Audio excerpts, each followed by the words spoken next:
Hey guys, welcome to Cooking with Chase. Hope everyone's having a great day. Today we are making pasta and pasta sauce. So grab a drink, let's get cooking.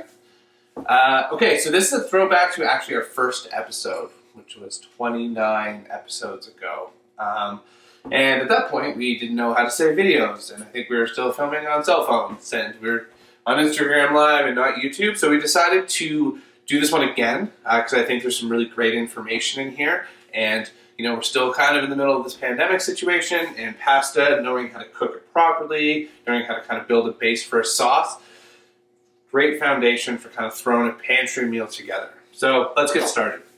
First, let's talk about dry pasta.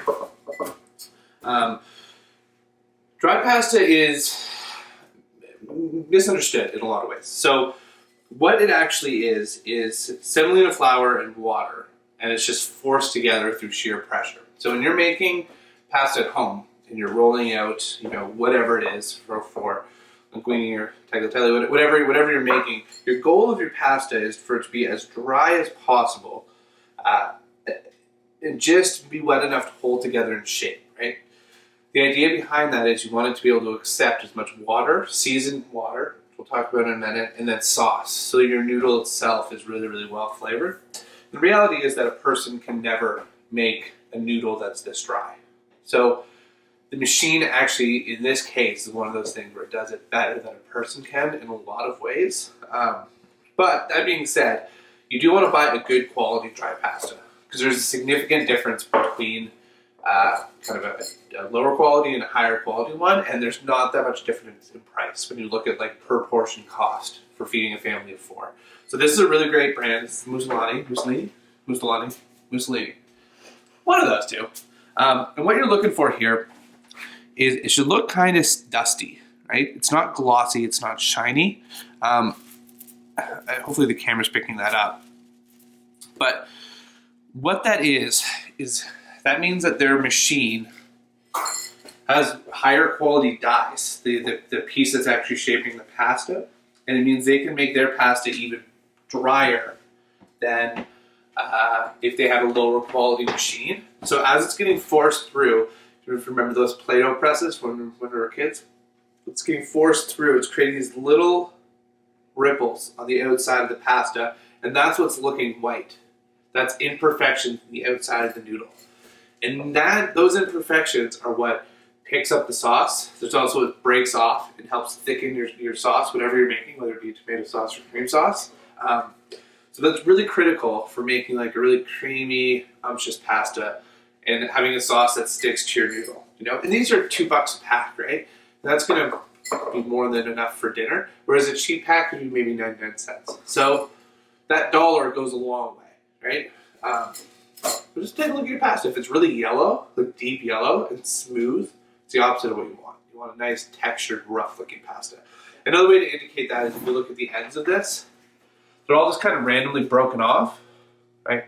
That's a good indication that the machine, it just has it could get into it for a long time, but that's just another indication that's a high-quality machine. It's got a spinning blade that breaks them off unevenly and that they're kind of a little drier. So, next thing we want to talk about, this is tomato sauce. Is tomatoes. So Unico is, you know, very accessible brand. I think it's sold everywhere.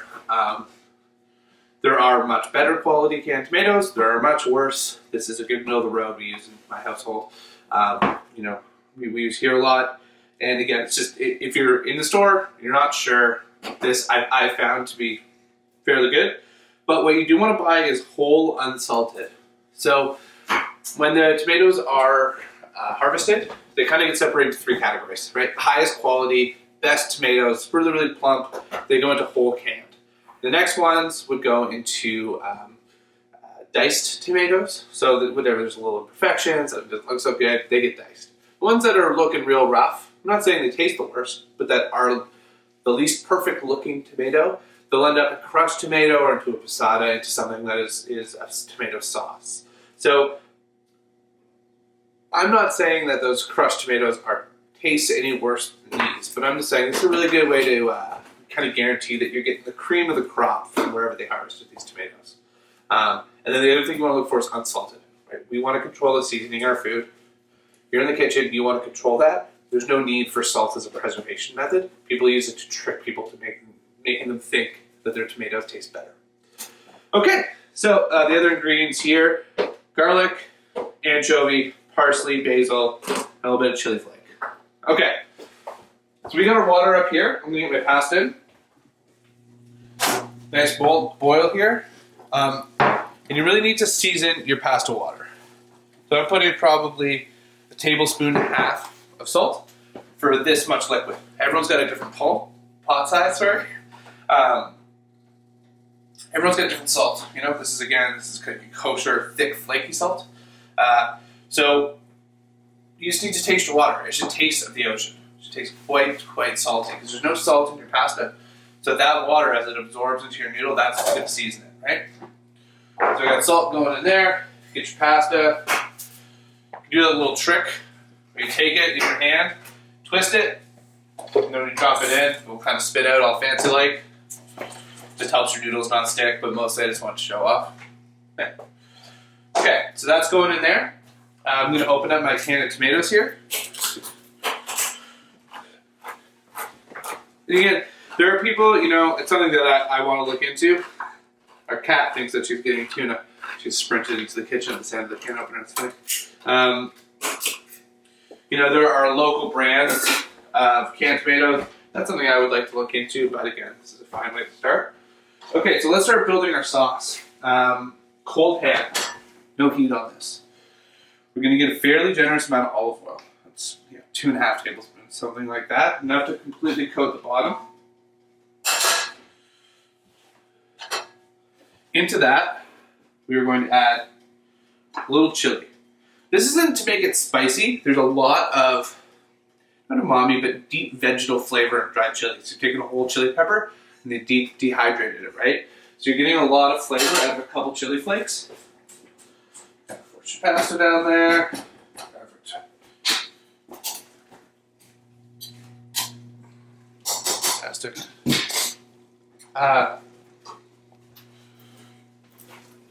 Some garlic. Just gonna nip the base of it off. Then I'm just gonna give it a smash. I'm not gonna dice this up or anything. This will kind of dissolve into our sauce, but it's completely broken apart, right? See all that? That's perfect. Get in there, turn it on medium heat. And as this oil heats up, it's gonna pull out a ton of flavor from the garlic. And slowly just kind of cook that garlic out. It's a way to get a really gentle flavor out of garlic, right? If you put garlic in, you're frying it, it can still be quite acidic, really strong, which is great for some stuff. But for this tomato sauce, I'm looking for just a really nice, gentle garlic flavor. So salt, a little pepper, right? And we're kind of just gonna let that go. Take the board. Clean as you go, right? That's one of the biggest tips I can give. I can give people when they're in the kitchen. Just kind of whip up, have a little bowl for trimmings and stuff like that. Kind of keep going. The other thing I'm going to add at this point is my anchovy. This is optional. If you want to keep the pasta vegetarian, you can absolutely do that. This will not make it taste like fish, but will add an incredible amount of depth to your tomato sauce. If you don't have anchovies, fish sauce, add that once you add your tomatoes.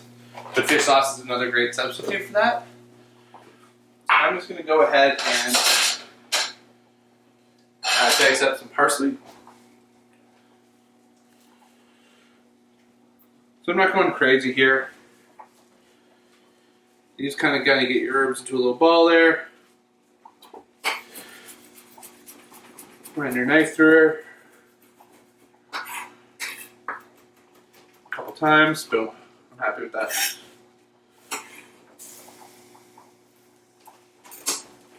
Okay, let's give our pasta stir.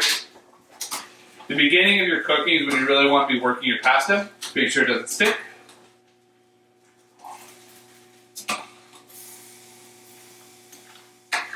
And you can already see, if you come over here, Ty, you can already see the water starting to get cloudy. That's the starch breaking off of the pasta.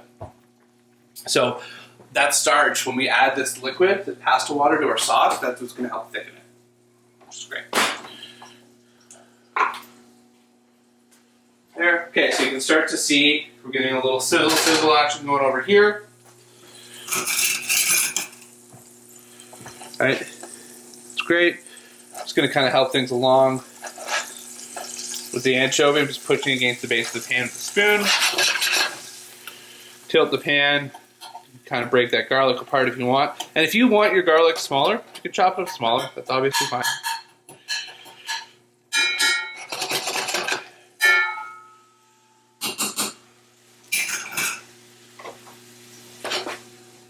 Perfect. You can get all the smells of that. At this point, it might smell quite fishy from the anchovy. That will cook off. Don't be afraid of that. You know, it's the same thing with fish sauce. If you open up fish sauce and smell it, it's really, really like intense. But once you put it into something, it kind of just melts out and just adds this like indescribable, like umami, really, really richness. You kind of taste it, get that feeling all along here. Quite lovely. Okay, so this is kind of looking good. Here, yeah.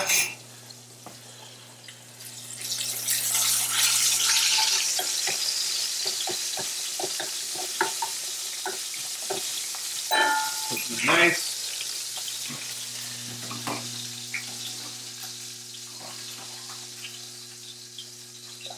So put a bit out on that.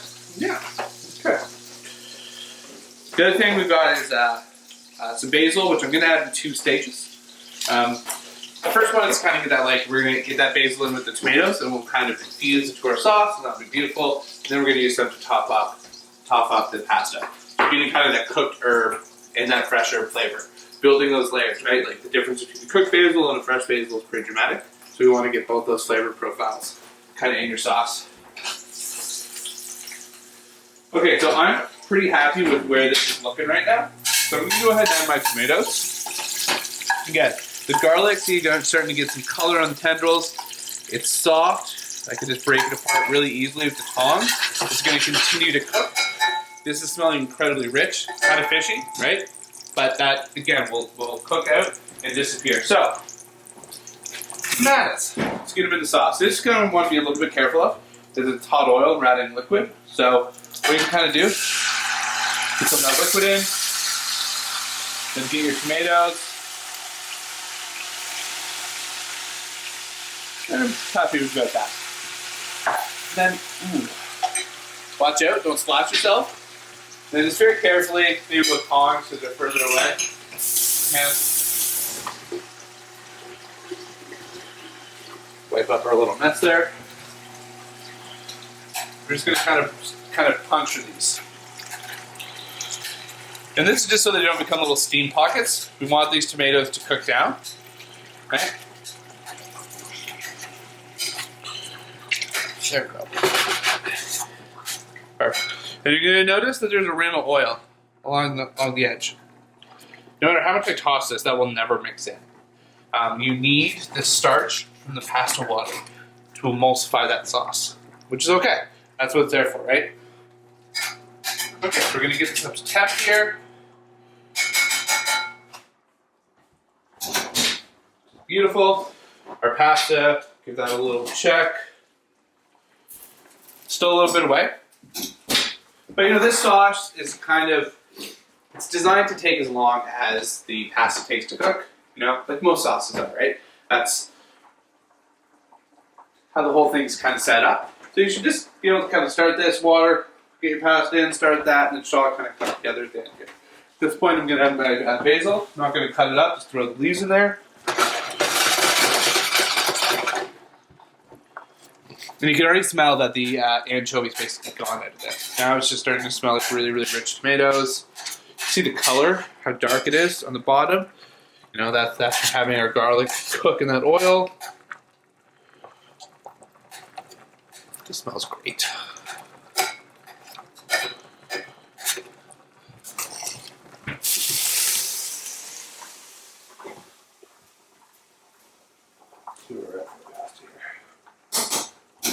The hot tamale. Yep. It needs like a minute there. gonna get the heat up a little bit on this. Kind of get things going, give her a little taste.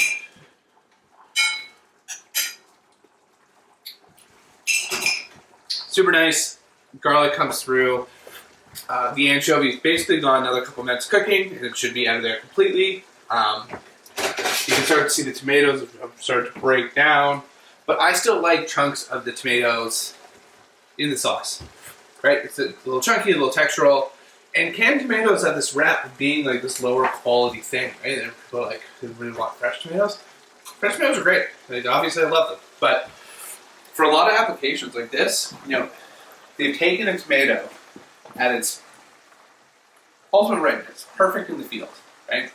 Taken it off, and then they've packed it with other tomatoes, and then it just sits in its own liquid. It's marinating in tomato liquid.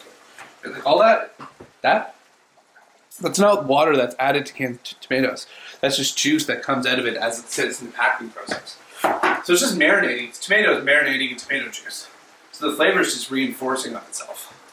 So for stuff like this, like cooking applications, like, don't be afraid of canned tomatoes. They're great.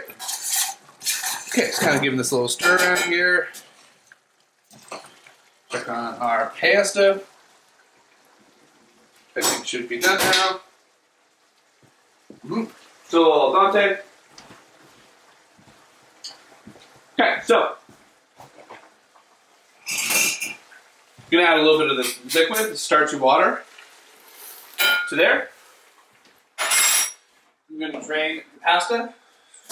Never rinse it. We're not rinsing it. We're keeping all that starch on there. Over here. To there. And at this point, we're going to start tossing if you feel comfortable. If not, just use your tongs, right? This is the same motion. But now you can see, let's get it up, stop seeing. The oil is gone off the sides, right? Already, without any mixing, that starchy water and that pasta in there has created a really, really, has binded the sauce together, emulsified it basically. So we're going to start tossing here. At this point, I'm going to add my chopped parsley. Parsley is a really robust herb. It can stand some heat. You can cook with it a little bit. So you don't need to just put it on. I prefer to put it into the pasta rather than just on top.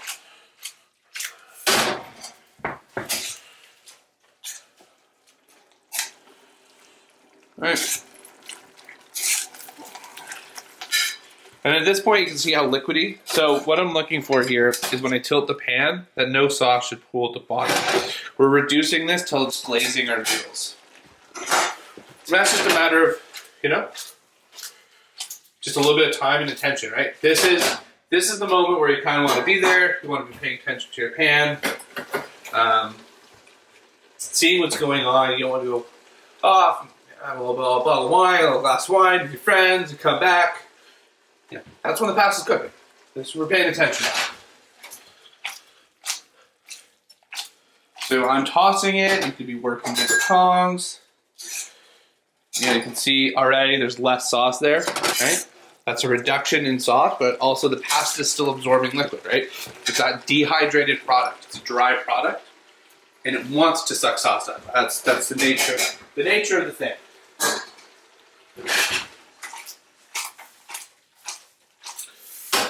So we're getting really close.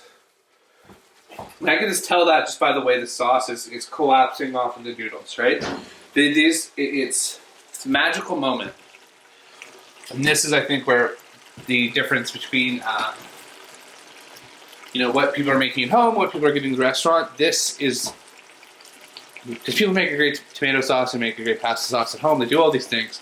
This is the moment that makes the difference between tomato sauce in a restaurant and tomato sauce at home, because people just don't know how far to push this stage necessarily. Right? So if you can come and get on the pan here, Ty. So I'm going to toss this, and then the bottom of the pan's going to look dry. And you see the collapse, how a little bit of sauce is falling? That's how I know I still need to reduce this a little bit. Once that stops pooling right there, we'll be done, which is really close. I'm going to go ahead and dip my plate. on here, so I know I'm really, really close. I'm gonna grab some pecorino cheese from the fridge. Could be Parm, we were just getting low. We're using pecorino instead. I like pecorino too. Get it one time if you have to buy more Parm. Okay, we are getting really close here. Okay, so this is the point where we want to correct the seasoning, right? Because we're as reduced as we're going to get, basically. So you want to try it at this stage, right? If we tried it 3 minutes before this and seasoned it to there perfectly, we're still reducing it. It'd be too salty if you overseason. Yeah. Pull off the heat. Grab a little noodle and probably burn my face off.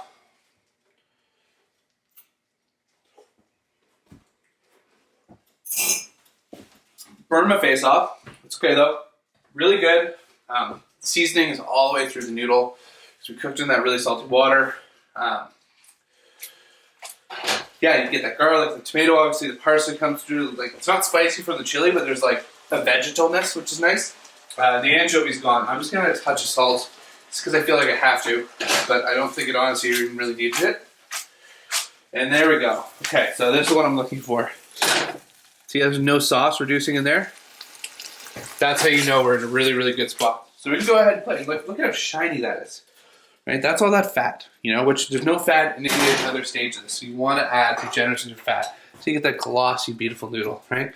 These tomatoes are just basically almost dissolved. They're just these like beautiful little nuggets of tomato. So go ahead and plate. So also, right before you go to plate, this is not, that tossing is not just to like whatever show off or anything. You want to get those noodles perfectly glazed. So you're getting as much sauce on the noodles itself. Just get a nice little thing in there. Tomato on top of that. There. Give your edge a little wipe ski.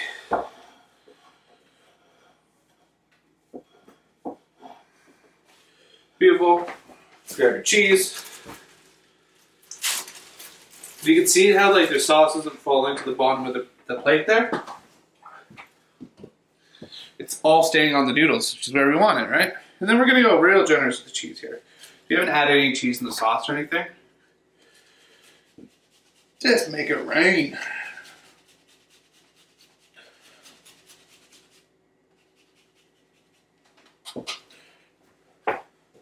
And that cheese is just an umami factory, right?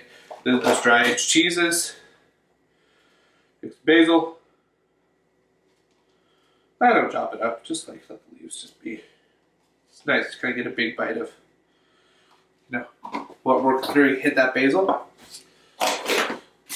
Guys, wipe off some of this cheese from said making it rain. There we go. Dry pasta with tomato sauce, anchovies. This, you can add whatever sauteed veg you want. You can throw chicken in there if you had leftovers, and this could turn into a really, really delicious, really refined kind of middle of the week pantry ready meal. So there you go. Thanks for tuning in. If you're cooking along and making recipes, be sure to tag me at Chase Rose, hashtag cooking with Chase. Stay home, stay safe, eat well. We will see you tomorrow at 5.